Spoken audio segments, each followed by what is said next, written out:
The Laws of Psychic Phenomena. Introduction. It is taken for granted that the average person of today is more or less acquainted with the facts concerning psychic phenomena. It would be useless, in a course such as this, to attempt any exhaustive research work. This has already been done by those eminently able to furnish the data. There is within man a power that can communicate without the tongue, hear without the ear, see without the eye, talk without the mouth, move ponderable objects and grasp things without the hand, and perform many other feats that are usually connected only with the physical instrument. All these facts have been completely proved, and it is no longer necessary to produce evidence to substantiate these facts. While the above stated facts have all been proved, the reason for their being has not been so thoroughly or logically discussed, and it is the purpose of this article to explain the fundamental reasons behind the law of mental action which is called psychic. For if a thing happens, there must be a reason for its happening and a law through which it operates.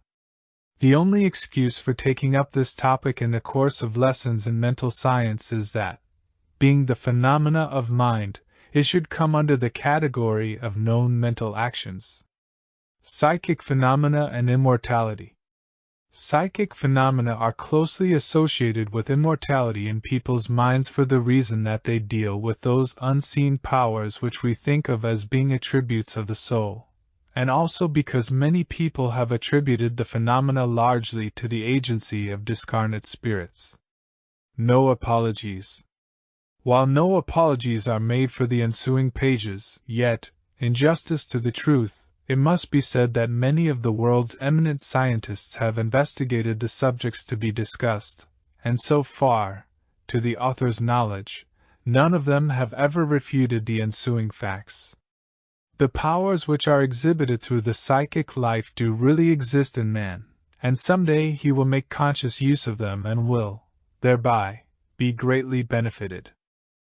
Meanwhile, everyone is urged to be most careful in his approach to the subject.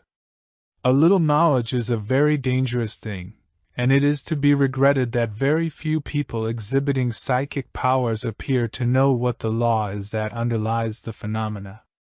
Many are led astray through ignorance, and one should be most careful in handling the topic. But as stated above, this subject, coming under the known laws of mental action, must be dealt with. God has given us a mind with which to know, and a power with which to discern, the truth, and it is a terrible mistake to misuse that power. The whole end and aim of evolution is to produce a man who, in his self-conscious state, may depict the divine nature. We can do this only to the degree that we remain ourselves at all times. We will take up the study of this subject just as we would approach the study of any other law, with an open mind, without any superstition and free from any sense of the unnatural. Nature is always natural, and only those things are mysteries which we do not understand. Psychic phenomena.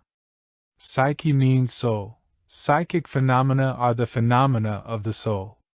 We have already seen that what we call the soul is, really, the subjective part of us.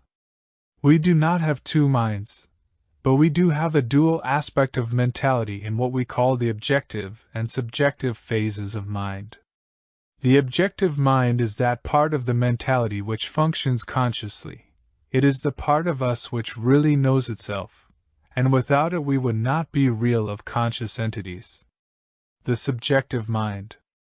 Our subjective mind is our mental emanation in universal subjectivity. It is our individual use of mental law. It is also the avenue through which instinctive man works, carrying on the functions of the body, for it is the silent builder of the body. The subjective mind of the individual is the working of instinctive man within him, plus all of his conscious and subconscious experiences.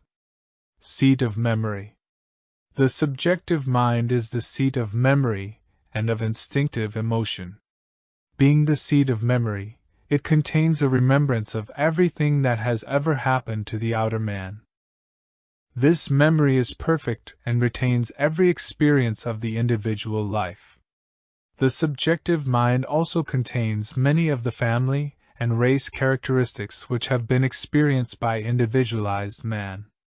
It retains these memories, partly, at least, as mental pictures or impressions.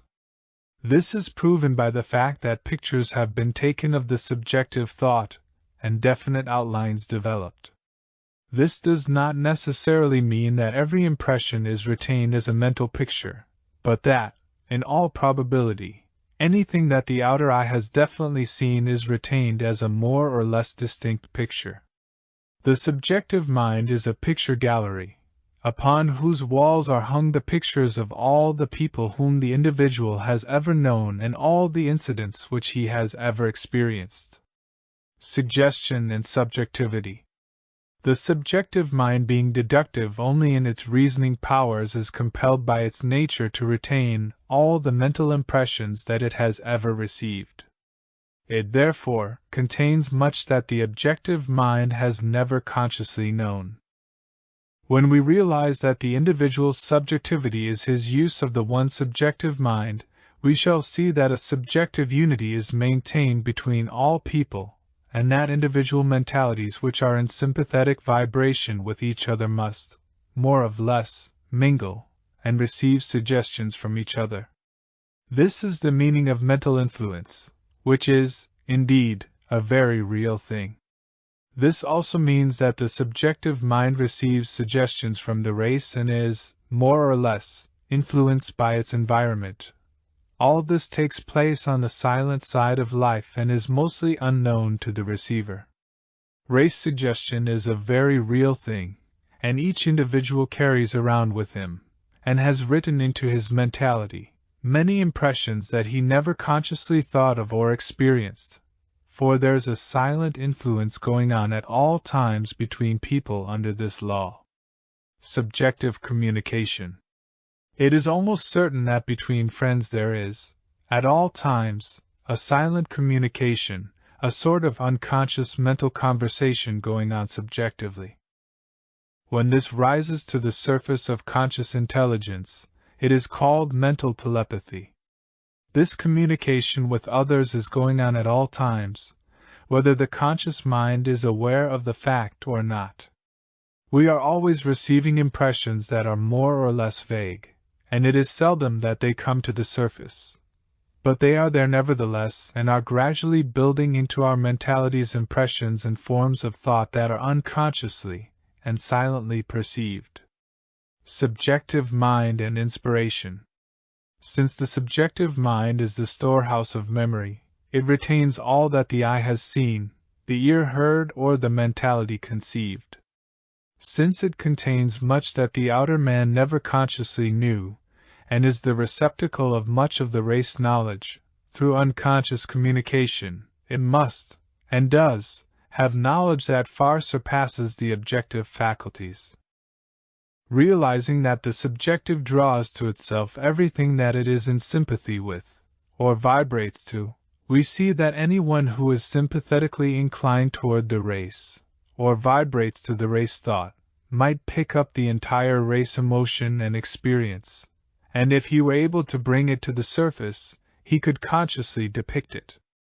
Many of the world's orators, actors, and writers have been able to do this, which explains the reason why many of them have been so erratic, for they have been more or less controlled by the emotions which they have contacted.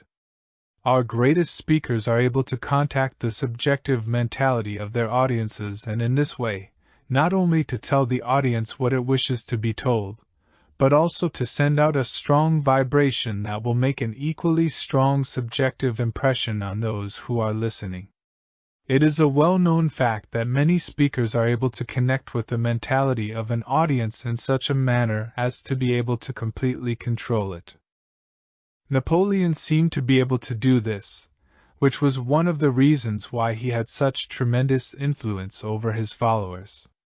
Singers and poets generally enter into more or less of a subjective state while singing or writing. In the case of a singer or actor, This enables him to respond to the emotion of his listeners and to be able to reflect back to them an equally strong emotion. It might work the other way, that is, he might, himself, awaken the emotion in his hearers. This we call temperament, and no singer, speaker, or actor can be a great success without it. In the case of a writer, this enables him to enter into the race thought and perfectly depict race emotion and race endeavor. Poets are an especially good example of this ability, for poetry, like song, is the language of the soul, and none can write good poems unless he allows the soul to come to the surface. We could not imagine a great poem written mechanically. Artists lose themselves in their work, and musicians often do the same.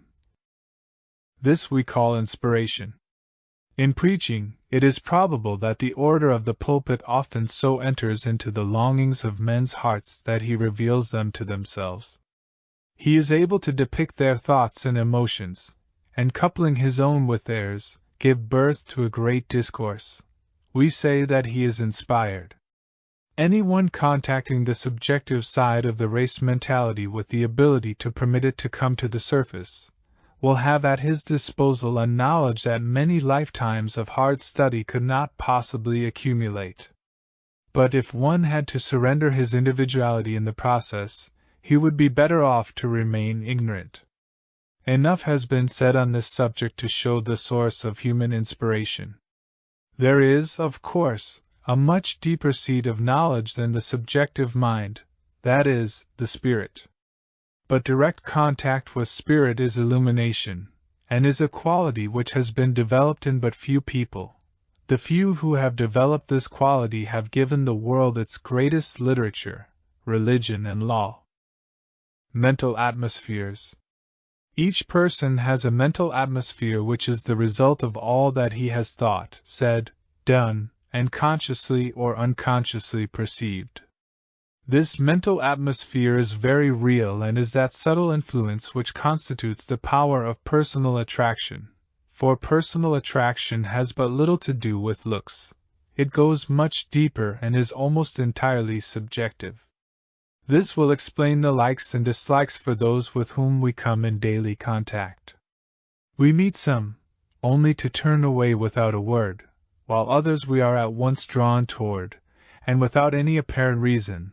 This is the result of their mental atmosphere or thought vibration. No matter what the lips may be saying, the inner thought outspeaks them, and the unspoken word often carries more weight than the spoken. As Emerson said, "What you are speaks so loudly that I cannot hear what you say." In contacting people, we are instantly attracted or repelled, according to the vibrations which we feel.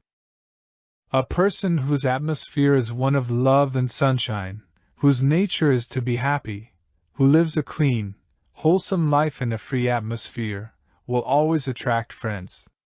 Children feel mental atmosphere very keenly and are drawn to those who are inwardly right, shunning those who are inwardly wrong. It has been truly said that people whom children and dogs do not like are dangerous. Animals are almost entirely subjective, and feel mental atmospheres more keenly than do most people. A dog instinctively knows one's attitude toward him and, acting accordingly, is immediately a friend or foe. Personal atmospheres vary in their intensity, there being as many varieties as there are people, for each creates his own atmosphere in mind. How to create personal charm. Personal charm may be easily created by learning to love all and hate none. Truly did the great Emerson say, "If you want a friend, be one." If one wishes to have friends, he should become friendly. If he wishes love, he should learn to love. There is no excuse for anyone being without a power of attraction, since it is a mental quality, and may be consciously induced through right practice. The atmosphere of places. As all people have a mental atmosphere, so do all places. And as the atmosphere of people is the result of their thoughts, so the atmosphere of places is the result of the thoughts that have been created in them. Places are permeated with the thoughts of the people who inhabit them. In this way, mental atmospheres are created and may be easily felt by those contacting them. How often we have had the experience of going into a place, only to feel that we were not wanted, and became so disturbed that we wished immediately to leave. How often, on the other hand, we have gone into places where we felt such a warmth and inner glow that we wished to remain. This is the result of the mental atmosphere surrounding the place or room. This is why we love our homes. They are filled with love and affection, and we feel at peace within their walls. This is why one likes to return home after his day's work, for he knows that here is a place where he will be away from the world with all of its cares and worries. It is a wise wife who understands this law and who keeps the atmosphere of the home pleasant. Such a one will seldom lose her mate, but will hold him through the strong ties of love and affection with which she floods his abode. Many an unhappy home could be harmonized if this law were better understood and practiced. The atmosphere of the home should never be clouded with the uncertainties of the outside world. Here, in the palace of human love, all else should be forgotten and an atmosphere maintained which will be a shelter from the world. Here love should be the ruling passion and harmony should reign supreme. Here, above all other places, should the kingdom of God be established and families should dwell together in peace and joy. Too often, jealousy and deceit rob the home of its joy, while mistrust and doubting make it so unpleasant that it becomes an impossible place in which to live. But all this can be changed by reversing the wrong thoughts, and in their place creating thoughts of love and tenderness toward one another. There is nothing more unfortunate for a child's mind than to be compelled to live in an unhappy home. The home should stand for heaven on earth, and unless it does, it will not stand long, but will be buried in the ashes of dead hopes. The atmosphere of the desert is wonderful, for it is free from the thoughts of men's confusion and fear, and so is a place of great peace. Here, indeed, away from the haunts of men's terrible struggles, quiet may be found and peace regained. It is the same with the mountains, the lakes, and the trackless deep. This is what we love about nature, her marvelous calm and deep peace, for she speaks to us and tells of a life undisturbed by the strife of man. She does, indeed, bear a message from on high, and happy is the one who can talk to her and learn from her, for she is wonderful and filled with light. Even the slightest things seem to be possessed of a soul, or subjective atmosphere. How often we see a familiar coat or hat hanging on a peg, while in it we seem to see the person who wears it. It seems to look like him, and so it does, for it retains the emanation of his atmosphere, and really is permeated with his personality. Everything has an atmosphere which we sense, and to which we react accordingly. If it is pleasant we like it, and if unpleasant we dislike it. The race mind. Just as each person, place or thing has a subjective atmosphere or remembrance, so each town, city, or nation has its individual atmosphere. Some towns are bustling with life and action, while others seem dead. Some are filled with a spirit of culture, while others seem filled with a spirit of commercial strife. This is the result of the mentalities of those who live in these places. A city given over to the pursuit of the higher endeavors will react with an atmosphere of culture and refinement, while one whose dominant thought is to acquire wealth will react to an atmosphere of grasp and grab. This is very definite, and is felt by all who enter such places. Just as a city has its atmosphere, so does a whole nation, for a nation is made up of the individuals who inhabit it, and the combined atmospheres of all the people who inhabit a nation creates a national mentality which we speak of as the psychology of that people. The mind of history. When we remember that subjective mind is universal, we will come to the conclusion that the history of the race is written in the mental atmosphere of the globe on which we live. That is, everything that has ever happened on this planet has left its imprint on the walls of time, and could we walk down their corridors and read the writings, we should be reading the race history. This should seem simple when we realize that the vibrations of the human voice can be preserved in the receptive phonographic disc, and reproduced at will. If we were to impress one of these discs with the vibration of someone's voice and lay it away for 1,000,000 years, it would still reproduce those vibrations. It is not hard then to understand how the walls of time may be hung with the pictures of human events, and how one who sees these pictures may read the race history. Telepathy. Telepathy, or thought transference, is such a commonly known fact that it is useless to do other than to discuss it briefly. However, there are some facts which might be overlooked unless we give them careful attention.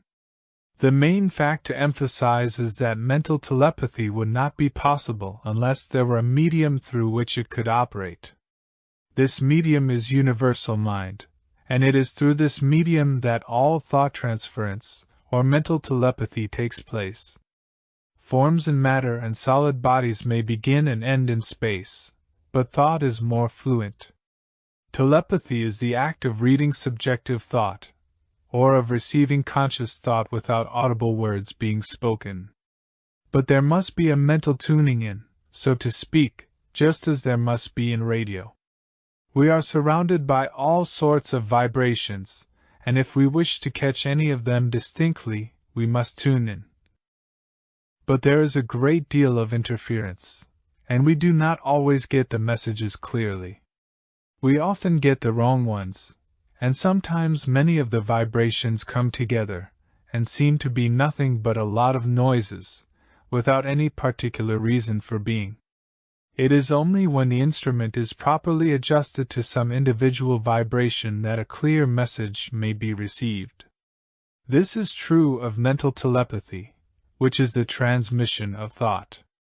The receiver must tune in with the sender. It does not follow, however, that the sender knows that he is being tuned in on. In other words, one might pick up thoughts just as he picks up radio messages. And just as the one broadcasting may not know who is listening in, so the one sending out thought may not know who is listening in.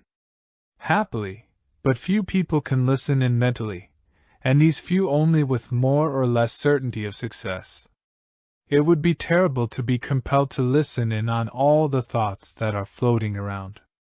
But fortunately, we can only receive those messages to which we vibrate. And so the whole thing is a matter of our own choice. We are individuals in the mental world just as in the physical, and a wise person will protect himself mentally just as he would physically. Tuning in on thought. Some seem to have the ability to tune in on thought and to read it, much as one would read a book. These people we call psychics. But all people really are psychic, since all have a soul or subjective mind.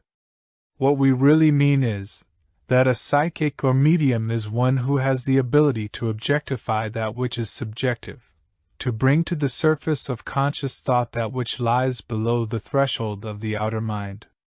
The medium reads from the Book of Remembrance, and it is marvelous how far-reaching this Book of Remembrance is. Mental pictures. As everything must exist in the subjective world before it can in the objective, and as it must exist there as a mental picture, it follows that whatever may have happened at any time on this planet is today within its subjective atmosphere, i.e., the experiences of those who have lived here. These pictures are hung upon the walls of time, and may be clearly discerned by those who can read them. Accordingly, since the universal subjectivity is a unit and is indivisible, all these pictures really exist at any and every point within it simultaneously, and we may contact anything that is within it at any point, because the whole of it is at every point. Consequently, we may contact at the point of our own subjective mind, which is a point in universal subjective mind, every incident that ever transpired on this planet. We may even see a picture that was enacted 2,000 years ago in some Roman arena, for the atmosphere is filled with such pictures. This has been called the illusion of mind, the psychic see. This does not mean that mind is an illusion, but that it might present us with an illusion unless we are very careful and are quite sure that what we are looking at is a real form and not simply a picture. It is very important that we understand this. For each person in his objective state is a distinct and individualized center in universal mind, but in his subjective state every one, in his stream of consciousness, or at his rate of vibration, is universal, because of the indivisibility of mind. Wherever and whenever any individual contacts another upon the subjective side of life, if he is psychic, i.e., if he objectifies subjectivity, he may see a thought form of that person, but it does not necessarily follow that he would be really seeing the person. Conditions necessary for the best results. The conditions necessary for the best results in psychic work are faith and expectancy, for the subjective responds to faith and seems clouded by doubts. Doubt appears to throw dust in its eyes, while sympathetic faith and willing belief render the veil much thinner and the consequent messages much clearer. This explains why many unbelieving investigators fail to receive the desired results, and go away saying that the whole thing is a fraud. Whatever the nature of the subjective may be, we did not make and we cannot change it. We shall be compelled to use this force, like all other forces in nature, according to its own laws, and not according to the way we think it should act.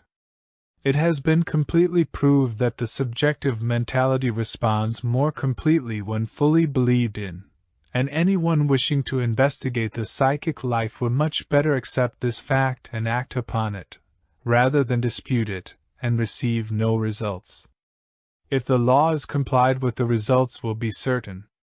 Some psychics go into a trance while giving subjective readings, while some can do this in a normal state.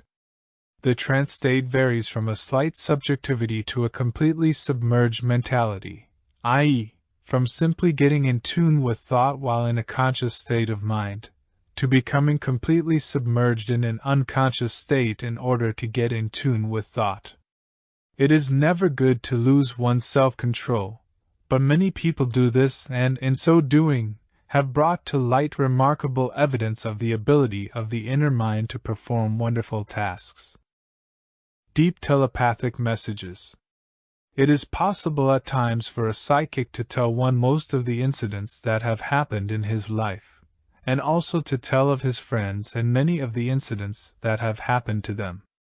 This is done by entering the subjective realm of the individual and reading the thoughts and mental pictures that are hung on the wall of his memory. When a psychic tells one something about his friends, he is entering their thought through the sympathetic vibration of the one whose thought he is reading. We are always in mental contact with our friends on the subjective side of life, and a psychic, tuning in on these vibrations, reads the thoughts that come over the mental wireless.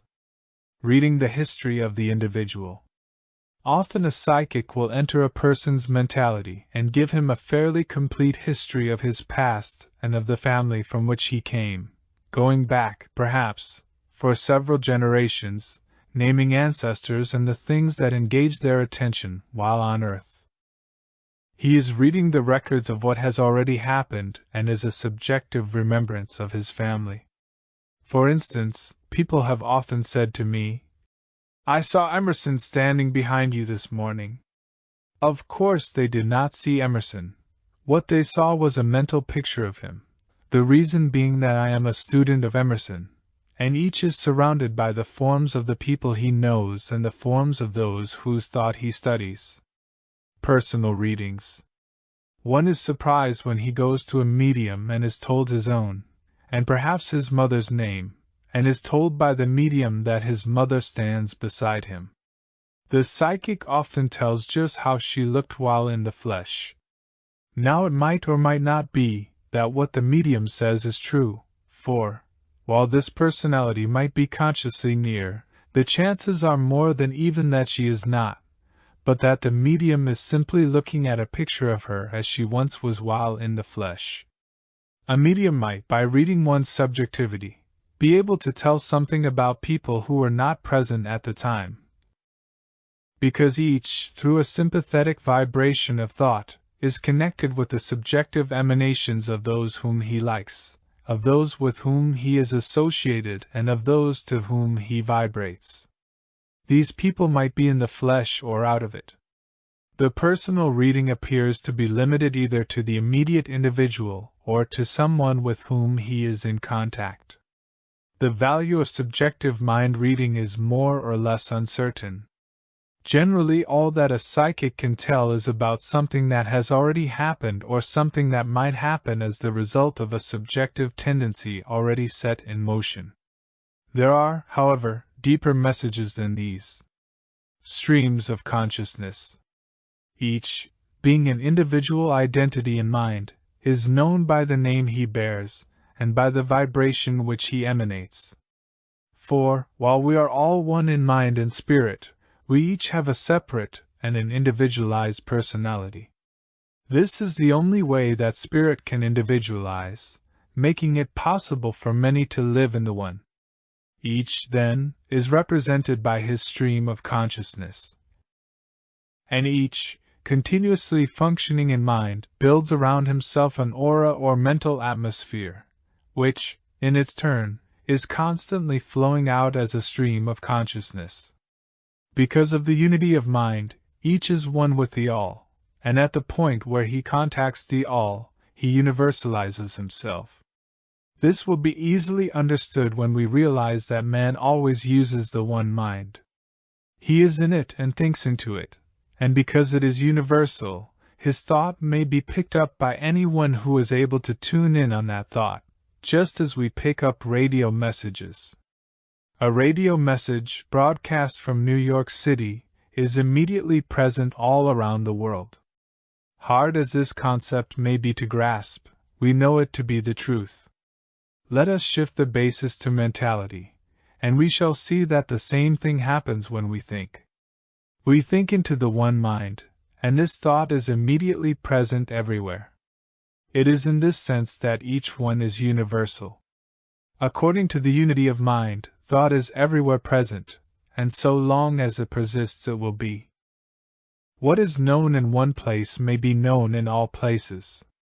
No obstructions to thought. Time, space, and obstructions are unknown to mind and thought. It follows, then, that anyone tuning in on our thought will enter into our stream of consciousness, no matter where we are or where he may be.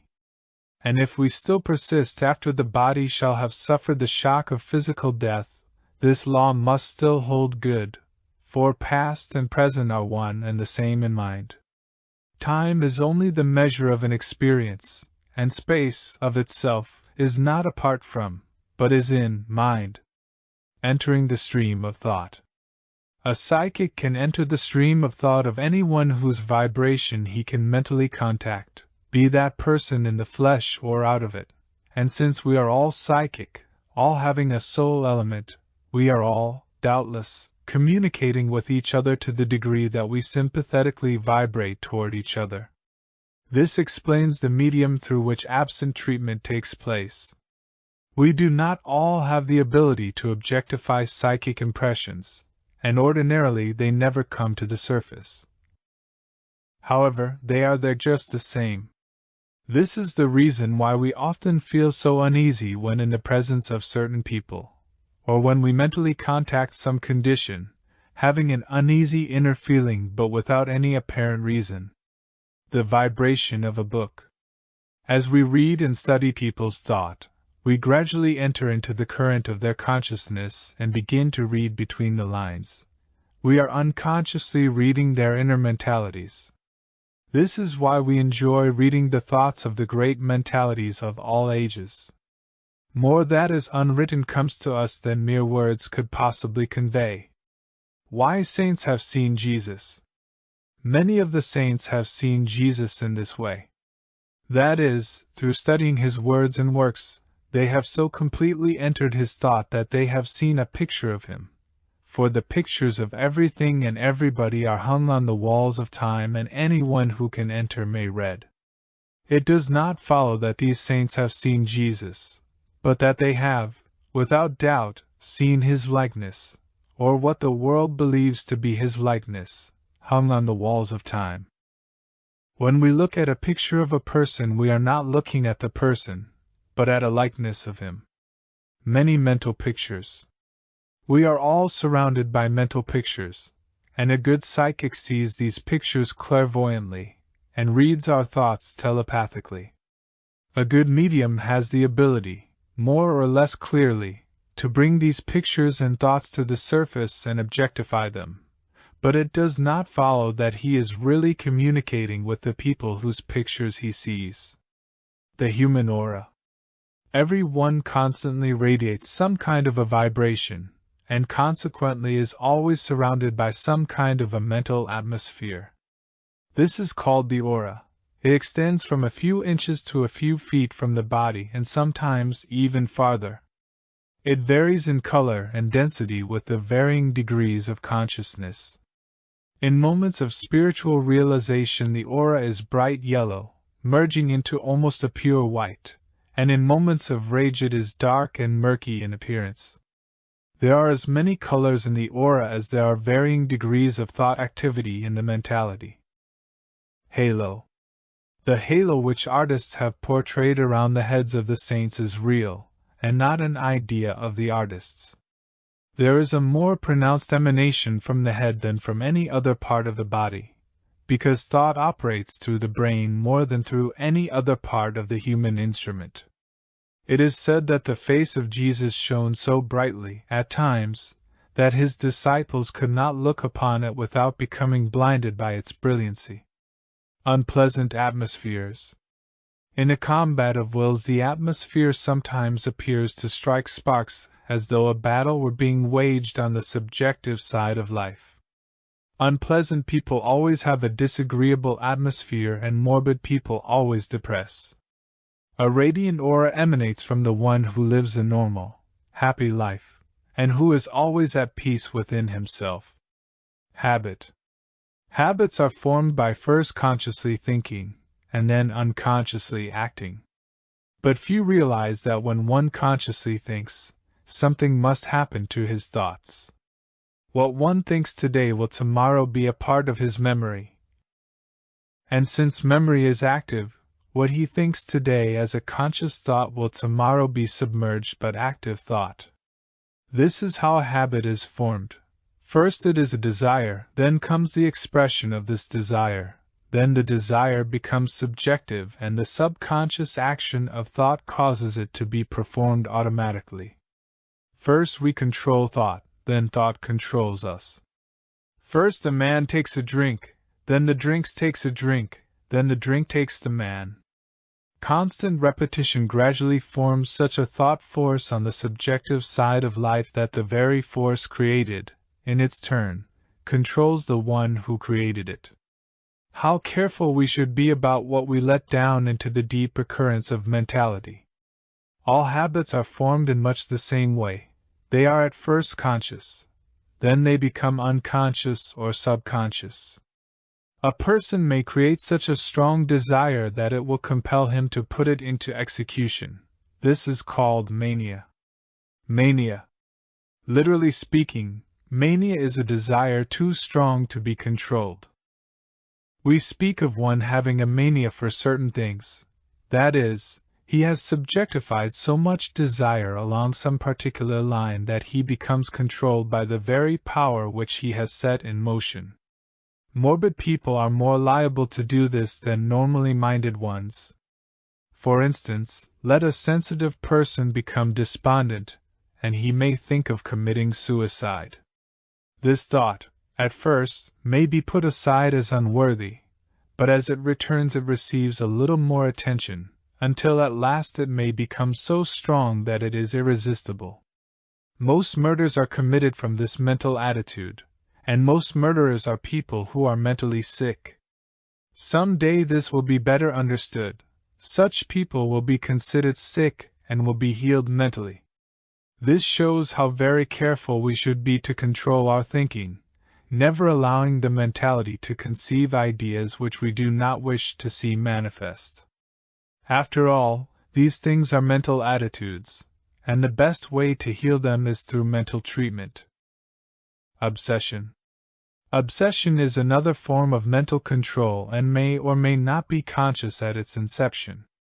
People may become obsessed with desires, thoughts, ambitions, habits, suggestions, or other mental influences, and if the spirits of undeveloped entities surround us, it seems entirely possible that people may become obsessed by them.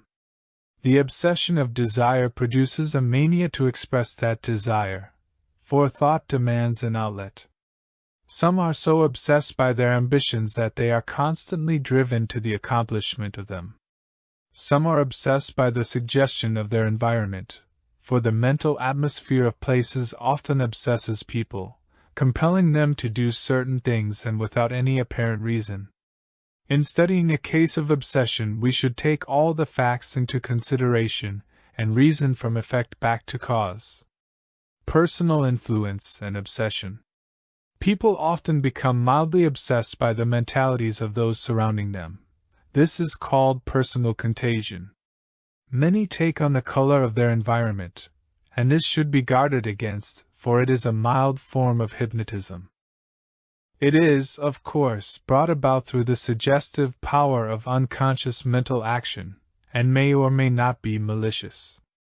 We should never allow ourselves to become controlled by anything that we do not consciously allow to enter the thought. If one feels an influence silently demanding attention, he should at once declare that there is no power, in the flesh or out of it, that can control him except, of course, the one perfect mind. Obsession of discarnate spirits. If we are surrounded by discarnate spirits, they, also, might control us through suggestion. That is, if we allowed them to do so. By thinking toward us with a strong desire, they might so implant this desire on the subjective side of our thought that it would come up from within, causing us to do certain things which we never consciously thought of doing. This, of course, is hypnotic influence. But all mental influence is hypnotic, varying only in degree. If it is true that discarnate spirits are around us, and it appears to be true, we should carefully guard against the possibility of any mental influence from them. The statement that only the one mind controls will protect us from any and all wrong mental influences of whatever nature, whether emanating from those in the flesh or out of it. General theory of obsession and mental influence. All obsession, of whatever character, is some form of mental influence, and can easily be destroyed by making the above stated affirmation. We should never for one instant allow the suggestions of other mentalities to control us. The day will come when people will choose the thoughts that they allow to enter the mind as carefully as they now choose the food they eat. Staying close to the thought of the one mind is a safe and sure protection from any and all wrong mental influence. Insanity.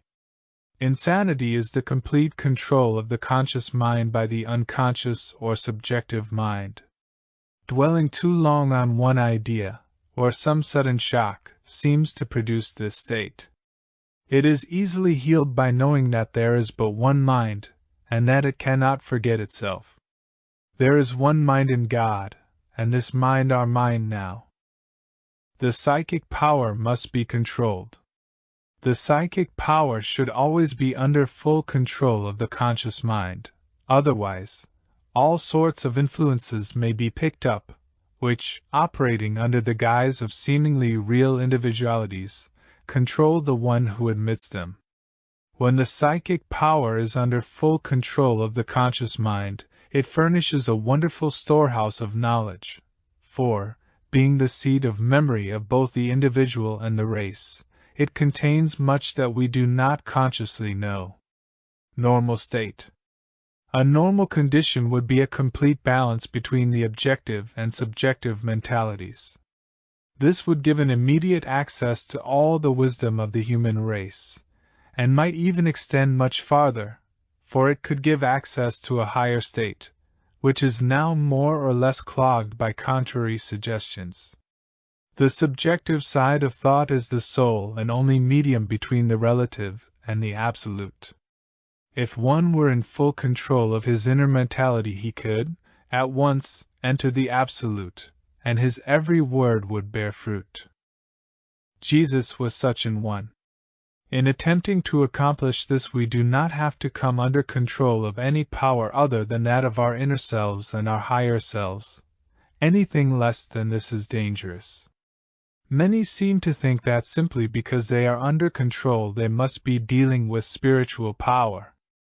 No greater mistake was ever made.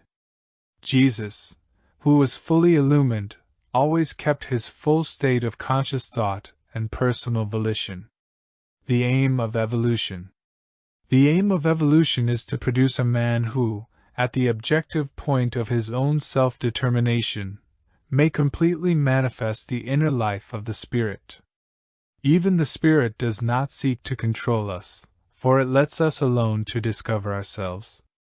The most precious thing that man possesses is his own individuality.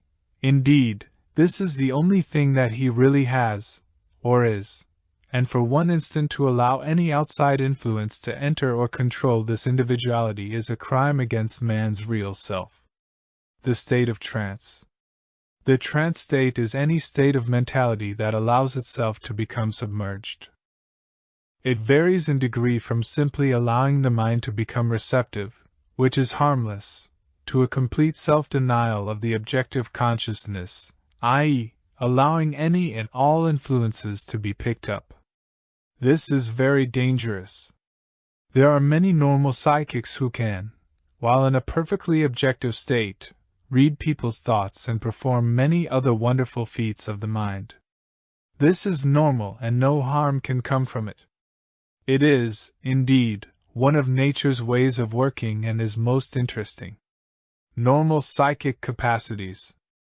Any psychic power that can be used while in a normal state of mind is harmless and helpful. That is, any psychic power which can be used while one is in a perfectly conscious state of mentality. Many have this power and find that it is helpful as well as interesting. This power can be developed by knowing that the within and the without are really one. Abnormal psychic powers. Abnormal psychic powers are developed in the full trance state, that is, when the medium becomes controlled by surrounding influences. In this state, some wonderful and hidden powers of mind are revealed. In certain psychic states, people can see, hear, and read others' thoughts, travel abroad, and perform many other marvelous feats, which in the conscious state seem impossible. No doubt the time will come when all these powers will be under the control of the conscious mind. Man will then be much less limited. Clairvoyance. Clairvoyance is a state of mentality wherein the medium is able to see things that the objective eye cannot see under normal conditions. It is the physical eye reproduced on the mental side of life, only with a greatly extended vision. Time, space, and obstructions are swept away, and the operator can as easily look through a closed door as, in a normal state, he looks through a window. Psychometry. Psychometry is a clairvoyant state wherein the operator is able to psychometrize, or read from the soul or subjective side of things. Mention has already been made of the fact that everything has its mental atmosphere, which is the result of the thoughts surrounding it. To psychometrize anything means to read from this mental atmosphere and to tell what it radiates. Sometimes the operator seems able to take a piece of ore or metal and give a perfect description of the location from which it was taken. This will explain why some mediums wish to hold an object which has been used by the sitter, for through this avenue the medium is able to enter the inner thought of the person sitting. Clairaudience. Clairaudience may be called the ear of the soul. It is the ability to hear the inner voice speak, and is a most remarkable mental attribute. Some hear these voices silently, while to some they come as independent voices. It appears as though the instinctive man tries to tell the outer man of certain things or to give him warnings. Sometimes these warnings come as visions and sometimes in dreams. This power is uncertain and should be carefully watched, as we are not always able to tell whether the impression is real or simply some suggestion of a surrounding mental influence. A good way to test this is to know that all impressions must come from the perfect mind. Independent voices. Sometimes independent voices speak forth, apparently from the air, and may be conversed with by the hour. I have talked with these voices, but so far, have not been able to determine whether or not they ever told anything beyond the subjective knowledge of those present. I have been unable to satisfy myself as to whether they were caused by those present in the flesh or whether they were caused by some form of spirit life. The fact remains that such voices do speak and that they are real. I have held animated and interesting conversations with such voices hours at a sitting, and it has been a most wonderful experience. But so far, it seems impossible to determine their exact nature. Time and a more complete investigation alone can give the real proof. Apparitions. Apparitions, or thought forms, often appear during mental stress. For instance, people often see some friend just before he passes from this life. Sometimes the apparition appears before the incident takes place. An explanation of this will be made later in this chapter. This type of phenomenon is not at all uncommon. Nearly everyone has some record of such experiences. When one is asleep, he is entirely subjective, and this will explain why so many of the above referred to incidents take place during sleep. But impressions received while in the sleeping state do not always come to the surface. Ghosts and phantasms of the dead. People often see the forms of those who have passed from this life. Many have been alarmed over seeing such forms, as though there might be danger from them, but whether or not we believe them to be the forms of the dead or the living, they certainly can do no harm. It is claimed by some that ghosts are always the result of some form of violent death, and that those who pass out in a state of peace never leave a ghost behind. Of the truth of this statement I am not absolutely sure, since all must leave behind the forms used while in the flesh, and each must leave behind him a thought form of himself. Ghosts sometimes can speak. It is a well-known fact that ghosts sometimes have the ability to speak or convey some kind of a message to the living. And it is also generally conceded by those who have investigated such matters that once a ghost has had the opportunity to speak, it is seldom ever seen again. If we suppose a ghost to be a real entity, we can easily see how it could speak or telepathically convey a message. If, on the other hand, we assume that a ghost is only a form of thought, we can imagine that it might be equipped with the power to convey a message, after which it would gradually fade away. For thought has some power to express itself. I hold no brief for either case, since I have been unable to make up my own mind as to just what a ghost really is. In such a case as this, it is a mistake to assume anything other than the fact that such appearances do make themselves known to people under certain conditions. The matter will have to rest at this point until further investigation proves what a ghost is. Projecting the mentality. Under certain states of mentality, it is possible to project the mentality and travel far from the body. Just what it is that projects is difficult to say, and we are not so much concerned about what it is that projects as we are interested in the fact that there is something about the mentality which can project itself. Since there is but one mind, perhaps nothing has to project. Perhaps we simply see through the one mind, which must have and hold, within itself, all that is. Crystal gazing. Crystal gazing is a form of concentrating the mentality in such a manner as to make it possible for the subjective to come to the surface. The operator, looking steadily at a bright object, gradually becomes subjective and consequently able to read thought. Black magic. Black magic has been taught and practiced from time immemorial. It is the act of thinking towards someone for the purpose of doing him an injury. The modern curse. Today, black magic is called by another name, but a rose by any other name would smell as sweet. Today it is called malpractice. Malpractice takes several different forms, namely, malicious, ignorant, and unconscious. Malicious malpractice is the act of arguing in mind that some certain person is something that he ought not to be. In some cases it is supposed to even take the form of saying that he is not present in the flesh. If this were persisted in, and the one being damned should receive the condemnation, he might begin to feel sick, and if this were carried to a final conclusion, he would, perhaps, pass from this vale of tears. Mention is made of this, not as being something to fear, but as one of those things which today is being more or less discussed and believed in by many. So far as we are concerned, we believe only in the one mind, and we know that it cannot be divided against itself. This will settle the question of malicious malpractice for all time. We hear of people who live in constant terror of malpractice, and it seems certain that some do try to use this force to do injury to others.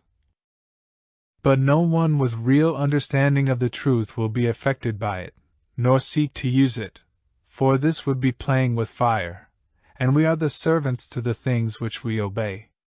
If our thought is still operating on a level where such things are possible, we had better find it out, straighten up our thought and be healed. For, after all, malpractice is only wrong thought suggestion, and we do not believe in wrong thought suggestion. Innocent and ignorant malpractice causes much disease and discomfort, through sympathy with sickness and fear for people's safety. We should sympathize with the one suffering, but never with that from which he suffers, for this would make him worse instead of better. Automatic writing. Automatic writing is an interesting phenomenon of the mind. It is a mental control which uses the arm and hand for the purpose of writing messages. There are several forms of automatic writing. 1. The Ouija board, which is small smooth board, upon which is written the alphabet. Upon this board is placed a small, pear-shaped, three-legged instrument, which points to the letters and spells out words. Another form is to put a pencil through the board, and still another form, and one even more interesting, is when the pen is held in the hand which is controlled by some force not known, but supposed to be the subjective thought of either the operator or of someone present. Some believe that the arm is under control of a discarnate spirit. Many and long have been the discussions on this point, and I do not care to enter into them. But one thing is certain, the phenomenon transpires, and many wonderful messages come through in this manner. Independent writing. The most interesting writing of all is what is called independent writing, that is, where the pencil simply tips up and writes without anyone touching it. I have seen this done, and can vouch for its reality. Here, indeed, is ample cause for speculation, and we are compelled to admit that either some unconscious force of those present grasps the pencil, or that some spirit force does. Hudson's theory. I am well aware of the theory which Hudson worked out along these lines, but I have not been able to explain everything on his basis, and I fear that he overworked his theory. His idea was that we have no right to assume the presence of an unknown agency when there is a known one present. In other words, he said that the phenomenon is caused by some form of mental action which he called subjective, and that we have no right to assume a spirit to be the cause when we know that there are people present in the flesh, and that since people in the flesh, as well as those out of it, have a mind, we must assume that the phenomena are caused by those present in the flesh. By the same token, and with the same logic, it could be proved either way. That psychic phenomena are caused by some form of mental power, there can be no question, and the student of the workings of mind will rest content here, knowing that mental power can operate in independence of the physical instrument. For this is the great lesson to learn. Smelling where there is nothing to smell. A most peculiar and interesting phenomenon takes place in the act of smelling where there is, apparently, nothing to smell. The mentality, in connecting with the vibrations of a rose, can produce its odor independently of the presence of the flower. I have seen a case where the vibrations of a certain man were brought into the room when he was in an intoxicated condition. The smell of whiskey was so strong that the influence was asked to remove its presence. Perhaps this is what is meant by occult perfume. Grasping objects without the hand. It is a commonly known fact, to those who have spent time investigating these things, that objects are grasped and held independently of the physical touch. This is shown in independent writing and in telekinetic energy. Telekinetic energy. Telekinetic energy is defined as the ability to move ponderable objects without physical contact.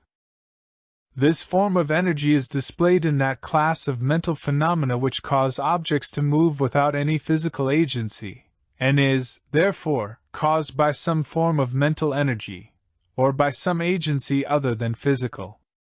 Table tipping. Table tipping is so common as to cause but little comment, but it does help to prove a principle of mind, namely, that an object can be moved about from place to place without the aid of any physical contact. Wrappings. Wrappings on the walls and floor are also too common to mention, but should be classed in the category of telekinetic energy. Theory of ectoplasm. One of the investigators has advanced a theory of ectoplasm, which is a formless stuff emanating from the body of the medium. I have no doubt but this theory is correct as far as it goes, but am not willing to advance it as being sufficient to explain all the phenomena. For instance, according to this theory, if anyone stands in front of the medium, the emanation is blocked and no results will follow. I have sat in a room and had a glass of water brought from another room and held to my lips while I drank it. It was a real glass and real water, and I was really there, and in a perfectly normal state of mind. I could not possibly account for the above-stated incident on the theory of ectoplasm, but I could account for it through the theory of mental power. Levitation. The theory of ectoplasm certainly will not account for levitation, where the body of the medium is lifted from a chair and carried to some other place in the room. This can be accounted for only on the theory that there is a power that transcends the better-known physical laws.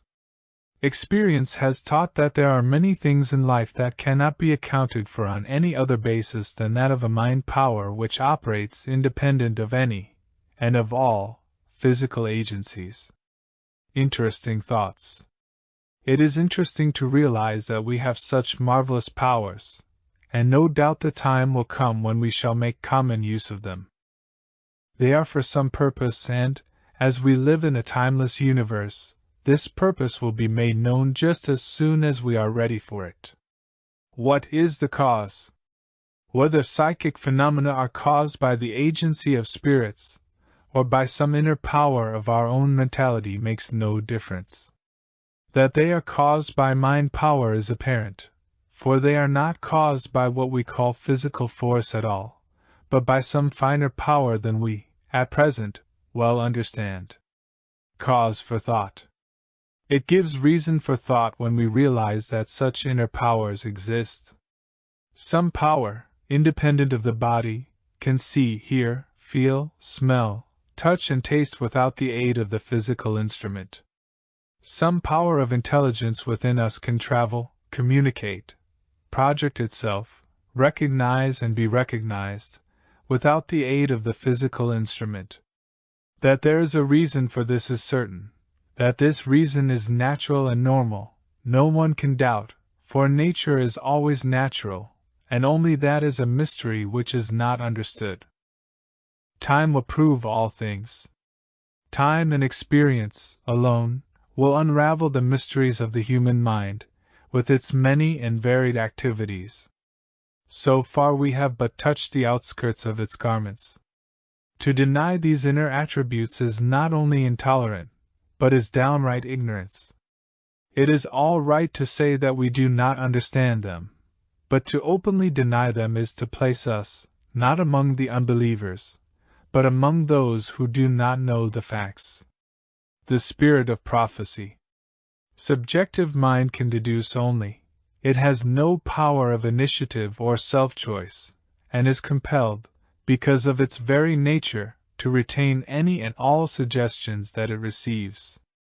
The best illustration of this is in the creative soil, in which the gardener puts his seed. The soil does not argue nor deny, but goes to work on the seed and begins to create a plant which will represent the type of manifestation inherent, as an idea, in the seed. That is, from a cucumber seed we get cucumbers, and from a cabbage seed we get cabbages. Always the law maintains the individuality of the seed as it creates the plant.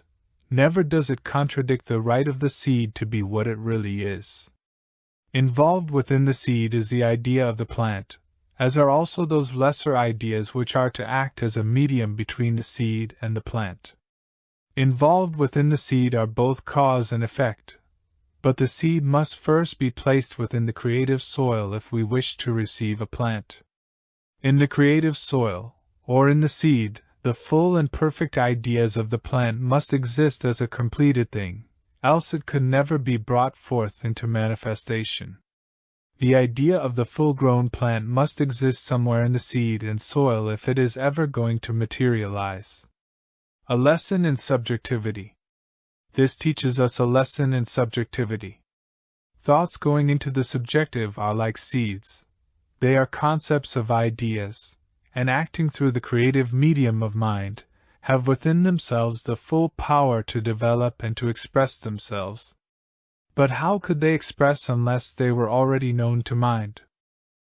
They could not, and so mind must view the thought as already completed in the thing, and mind must also contain the avenue through which the idea is to be expressed. Every thought sets in motion in mind the fulfillment of its purpose, and mind sees the thing as already done. Mental tendencies set in motion cast their shadows before them, and a psychic often sees the complete manifestation of an idea before it has had the time to materialize in the objective world. This is what constitutes the average spirit of prophecy, for prophecy is the reading of subjective tendencies, and seeing them as already accomplished facts. The subjective mind can deduce only, but its power of logic and sequence appears to be perfect. Explanation. For illustration, suppose that there is a window 1 mile away. I am throwing a ball at this window, and the ball is halfway to it, going at the rate of 1 mile a minute. Now you come in, measure the distance, compute the speed with which the ball is passing through the air and say, the ball is halfway to the window. It is traveling at the rate of 1 mile a minute. In just 1/2 a minute the window is going to be broken by the ball passing through it. Let us suppose that you are the only one who sees the ball, for the rest are looking at the window, and in 1/2 a minute it is broken. How did you prophesy that the window was to be broken? By drawing a logical conclusion of an already established premise. This is much like what happens when a psychic exercises a spirit of prophecy. They are generally unconscious as to why they do what they do, because they are getting their own subjective contact with the condition and simply interpreting what comes to them. But this is the logical, deductive, conclusive power of their subjective thought, seeing a thing completed, by first seeing a tendency set in motion, and computing the time that it will take to complete it. There are but few, however, who have any reliable spirit of prophecy. Let us carry this thought further. The race has its subjectivity, from an individual to a nation. This is its karma, its subjective law set in motion. Each nation has its subjective causation, and the prophet of a nation could, and would, read its subjective tendency, And this is what the old prophets did, for they were psychics, every one of them, from Moses down. They were able to interpret the subjective causation of their race, and so predict that certain things must follow. There is, however, a still higher spirit of prophecy which but few have perceived, and those who have perceived it have been illumined. Within the subjective mirror of mind there must also exist the divine and cosmic purposes, the very thoughts of God. An illumined person, who is also psychic, might read these great cosmic purposes, and in this manner some of the great prophets have read the destiny of the race. They have told us that the destiny of man is divine, that he is immortal now, that he need not die to become immortal, but that he is immortal. It was in contact with this great law, and from it, that Moses received the 10 Commandments, the Mosaic Law. It is through the avenue of subjectivity, which is the medium between spirit and man, between the absolute and the intellect, that all of the prophets have prophesied and all of the sages have taught, for it contains infinite wisdom, knowledge and law. The subjective mind is the source of much inspiration, for it contains all the thoughts which the race has ever created, and at times one contacts these thoughts and becomes inspired by them. The subjective mind is the source of much revelation because it contains the purposes of God, and if the soul were to turn to the one, it surely would reflect into the outer mind the light of the eternal. Summary. We have shown that mind, independent of the body, can, and at times does, perform each and every function which we usually associate with the physical being. While most people may have to go into a trance state to perform these acts, there are a few who can produce the same results while in a perfectly normal state, that is, while in a self-conscious state. I wish to make this very plain, for there is a belief that an abnormal state must be entered into before these phenomena can be produced. I not only challenge such a statement, but entirely refute it as being altogether wrong.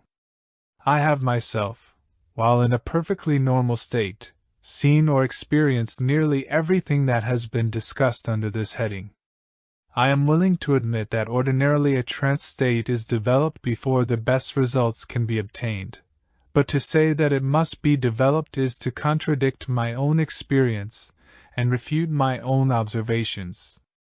I have never, at any time, gone into a trance state, and would no more consider doing so than I would consider jumping from the roof of a 10-story building. If then I were to refute my sanity during these experiences, by what manner of judgment could I consider myself to be sane at all? It is useless for those who know nothing at all about psychic phenomena to deny its reality. I can understand anyone saying that he does not understand it, but I cannot grasp the position of an individual who denies something of which he is entirely ignorant. We will say then that every ACT of the human instrument which we call the body can be reproduced through some agency which is not physical, or through some agency that physics cannot explain. We will call this agency some power of mind with which we are not yet well familiar. It is all simple enough, anyway, for our bodies could not move unless we were here to move them, and so every act is mental, even though we use the body as an instrument.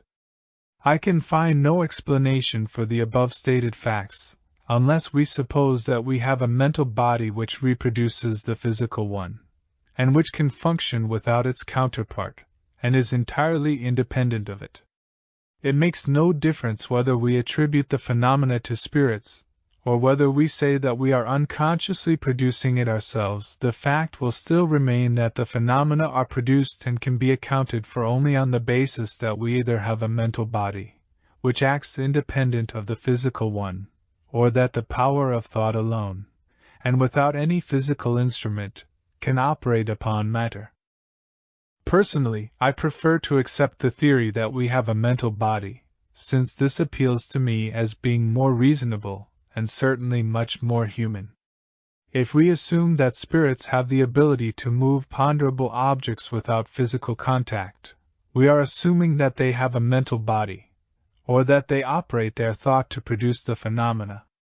For, once granted that the phenomena are really produced, it is self-evident that some kind of an explanation must be forthcoming. There are but two possible answers from what is today known: either the minds of departed souls or the minds of those present in the flesh produce the phenomena. This eliminates any other possible agency, for the theory of ectoplasm cannot answer all of the facts.